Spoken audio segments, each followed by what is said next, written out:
All right, what's going on, boys? How you doing, Nils? How you doing, Ginger? Let's just get right into a big, strong bull day for the market overall. Led by semiconductors today with Nvidia and AMD, and Apple. Obviously, Apple's been on a tear. Let's go right into it. SPY. So yesterday's selling, like we mentioned in the group, was very, very low volume. Today was even lower volume. I mean, the last time we've had volume this low, like we'll just draw a line here.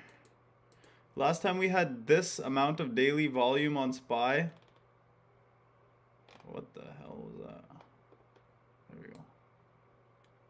Well, it doesn't even let me go back that far. So I can't even remember the last time. Maybe October 21st? Yeah, October 21st was the last time we had this low volume. Not even in December we had this low volume. Maybe this day right here, December 21st. But I mean, the volume's just falling off a cliff here. But again, remember, guys, what I said during when we're trying to form a bottom on the market, there's always big volume, and then during capitulation, afterwards, we usually melt up on decreased volume. What's going on, G Money? How you doing, Andrew and other Andrew? As you guys, even if you zoom back, you'll see this bottom in September, October. Very increased volume forming a bottom, and then when we started melting up, you see the volume falling off. So is that what's happening here? Did we form the bottom and now are we melting up for the next leg? That's definitely a possibility. So keep that in your mind. As you guys see, in every single bottom, there'll be increased volume. And then one side will get exhausted. Sellers will get exhausted usually. And then buyers will just slowly melt it up on declining volume. And that looks like it's exactly what's happening right now. We had that big volume dump off. And if the bottom is in, look at this little melt off in volume. And we're melting up here. So let's see if we continue. What is very bullish is that we closed above the 200 day. Yeah, I'm missing Tom Tom too, Turkey. I want him here. What's up, Ricky? So what's very, very bullish actually is March 22nd, we closed above the 200 day. Yesterday, we closed below. So that was bearish that we gave up the 200 day right away.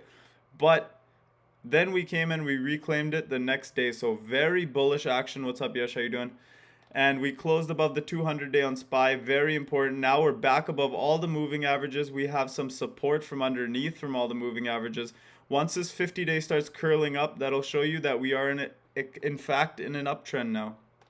Volume falling off doesn't always necessarily mean a bad thing. It could be capitulation at the bottom with big volume signaling the bottom is in, and then we melt up on slow volume. Let me tell you, like, look, any single bottom, you see this bottom here in December, big volume dump, and then when they started to rip it, they started dropping the volume, low volume melt up, right?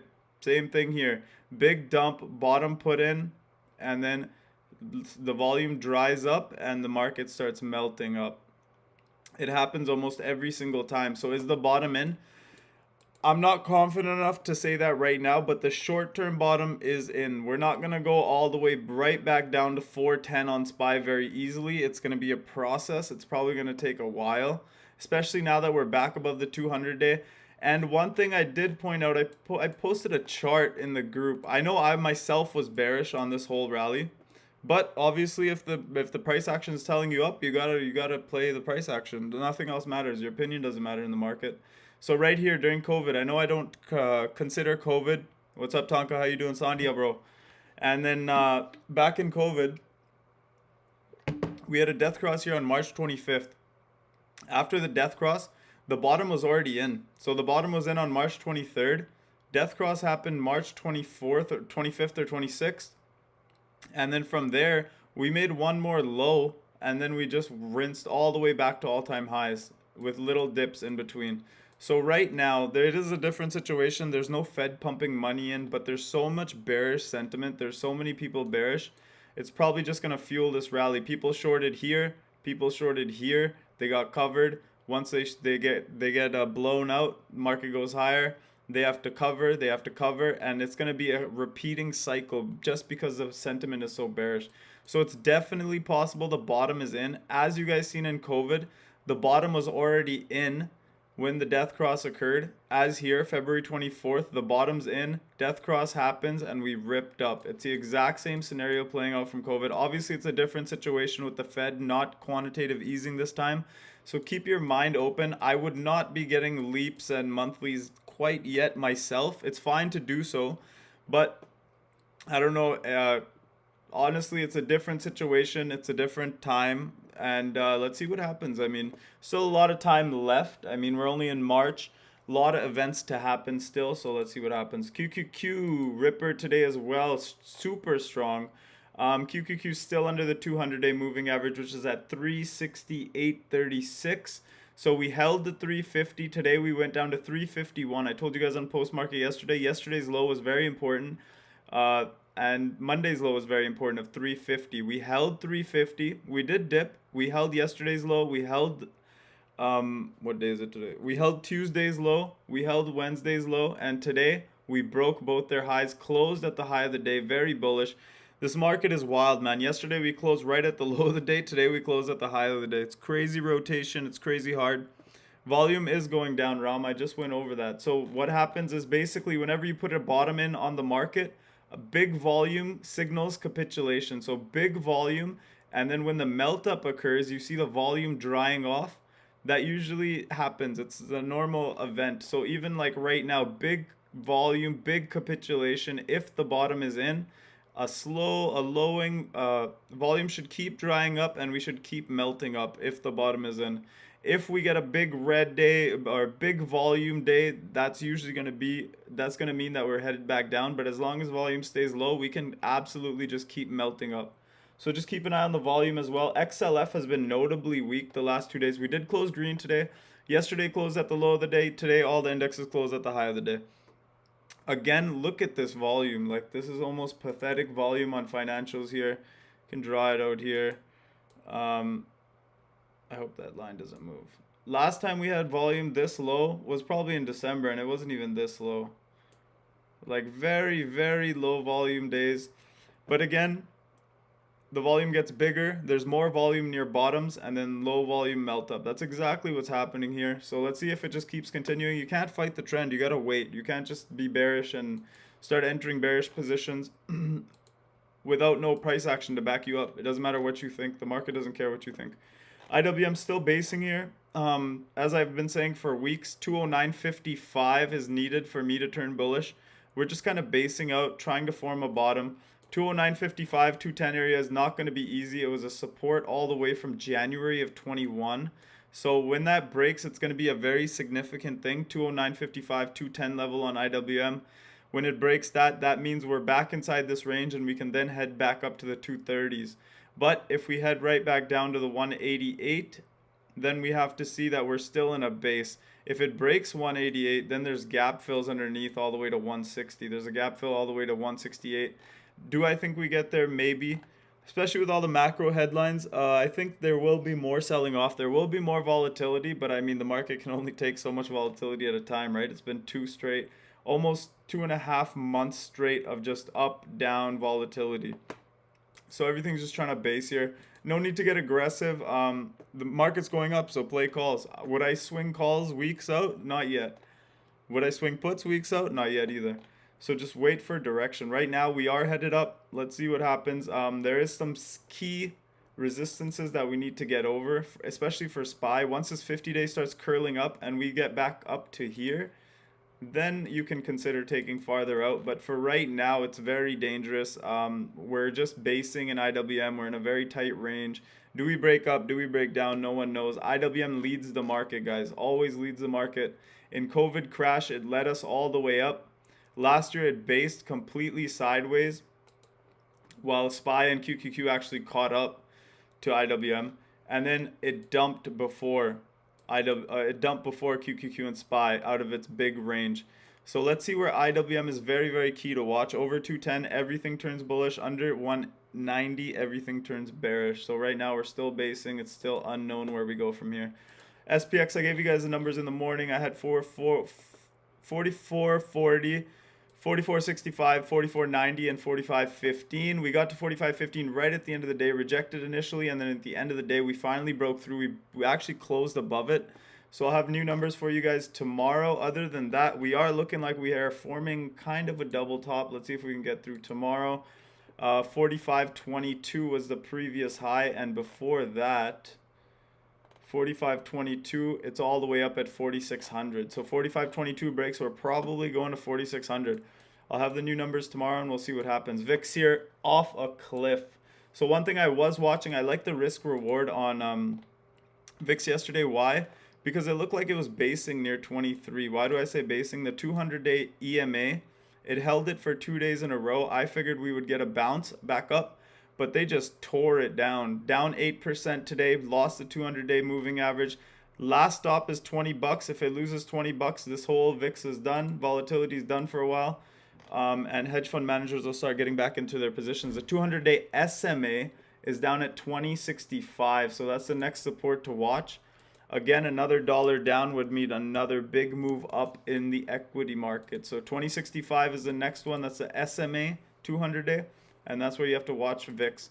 Tesla. So we hit Tesla calls and puts today. This morning when I seen it lose the VWAP, where did I see it lose the VWAP? So we'll just go over a play just so you guys, if you guys spot a play like this, then you guys, you can run it by yourself, because we can't take every single trade. We can point stuff out, but right about here. So I saw Tesla losing the VWAP. Was it here? Yeah, it was right here. So the Tesla was going down. It looked very, very weak. I took puts, took quick scalp, 20%, 30%. That's all I wanted. Took it off, and then we just kind of based for the rest of the day and crushed premium. End of the day here, I seen this little 10-minute pattern playing out with big wicks on top. So the bodies of the candles were lining up nice. And I took 1060 calls here for $2.10. And I got my quick rip, got out, whatever. Same thing. I'm not comfortable holding calls right now. I'll play them intraday like I did yesterday, like I did today. Made money and get out. Sleep easy, AMD absolutely ripped today, leading the market. AMD and Nvidia. Right off the bat, we got a big dump. Flushed a lot of call people out, people that were holding calls for a while. But overall on this picture now, we went above the 200-day, above the 50-day, and held the 21 and 8-day all in one day. So very clear resistances here. Very clear resistance zone where we were stuck for the last 5 days. And if they give me a retest of this resistance, I would have jumped back in AMD. They didn't give it to me. They just absolutely ripped it on good volume. So AMD, highest close that it's had since February 28th. So very strong today. Semiconductors, after being very weak the earlier days. AMD's up almost 6% today. Big call flow. Everyone was hitting semiconductors today. Nvidia even stronger than that. Same thing. Big call flow. Absolutely ran up almost 10% today on big volume. So that's a good sign. And right now, if semis are leading the market and showing you what they're going to do, this is just a beautiful bull flag. If the market follows the semis, what they did today, there's another big leg up coming. We had a beautiful 4-day run up, 5-day run up, and then a beautiful 2-day of consolidation back into the 8-day moving average. And today just absolute ripper. So looking back, this was a picture perfect setup bull flag. And right now, actually, SPY and QQQ are actually doing the same thing. So we had a big run up. And that's why the title of this is bull flag. Big run up, 2 days of rest, and now we're breaking the bull flags to the upside. So right now, everything is looking bullish. Everything is looking like more upside. Yeah, Jim Cramer's always tweeting about NVIDIA. CLF was great. I keep talking about commodities, guys. CLF just absolute ripper, short squeeze, and look at this volume, declining volume, and then all of a sudden, boom. Steel plays are hot. How many times have I said commodities? I've said commodities more in the last 3 weeks than I think I've ever said in my life. You have CLF and X that are steel plays. Another huge day here, 7% on steel. Obviously, with this whole war going on, there's a lot of commodities coming from Ukraine and from Russia. So keep an eye on these ones. We already played this uranium. DNN was a great play. I thought we would have a couple days of consolidation on uranium just because of yesterday's shooting star candle, and it looked like almost a double top, you could say here. But it looks like very healthy consolidation. They all closed green. If we get back above 176 on DNN, we can break out to all-time high. His ex-dog. But yeah. DNN, healthy consolidation here. Looking to get back in that one over 176. You got CCJ, healthy consolidation here. I want to see it go and touch the 8-day or the 21-day before I look for an entry here. UUU, also same kind of setup. These are all uranium names. Keep an eye on all of these. Over 1025, you can probably get back in UUU for a breakout. UEC is another uranium name, exact same setup. You got BTU, this one is coal. Told you guys about this one at 21 bucks. This one's still running. I think it does go to all-time highs. The last level here is 27.28. MOS, look at these charts. Look at all these commodity charts. Look at this chart and then compare it to this chart. Everyone's addicted to Facebook, addicted to Amazon. Like, this is just chop. But if you start looking at these commodity names, they're straight from the bottom left to the right, top right. This is an uptrend. Here's Mosaic, AA here. Same thing, commodity name. GDX gold miners, huge sweeps in this one today. Gonna look for an entry in this one as well. I am bullish gold miners. This is silver, straight from bottom left, top right. LAC, another one. This is a lithium name. Look at the rip. From 24 all the way to 34, 10 bucks in like 10 days. That's a big percentage, guys. Don't ignore these ones. Valet is nickel. Nickel is doing limit up every single day. Why wouldn't you want to be a part of nickel? KRN, the Canadian one we called out yesterday, 1 day, 25% in equity. Like, what else do you guys want? There's earnings right now too. If they do good on earnings tomorrow, this might be a 50-100% play. This is another one. This is actually the Global Select Metals and Miners Producers. It's called PIC. Wouldn't be such a bad ad here in my opinion. Kind of forming a huge cup. So as long as this war goes on, mainly what I'm trying to say is, as long as this war is going on, these commodities are going to be booming. There's going to look at MP. Like, this is Chumut's play. Everyone hates Chumut. Look what it did today. 13%. And it's right. It came all the way from 31 and now it's at 56. So keep an eye on all these names. CLFX, you guys know what I'm talking about. And even the oil's pulling back a little bit now. Just because US said they're going to release their strategic reserves. And there was some news today. So let's see if that's true. Then oil might need a little breather. But other than that, I mean, commodities are the place to be right now. I'll keep focusing on commodities. I don't really play options on them that much. That's why I've been doing equity on all of them. Most of the time I've been doing equity on them, and it's just safer and easier. So I hope you guys listen, and I hope you guys start your own commodity playlist, start looking into them, do some research. And thank you guys for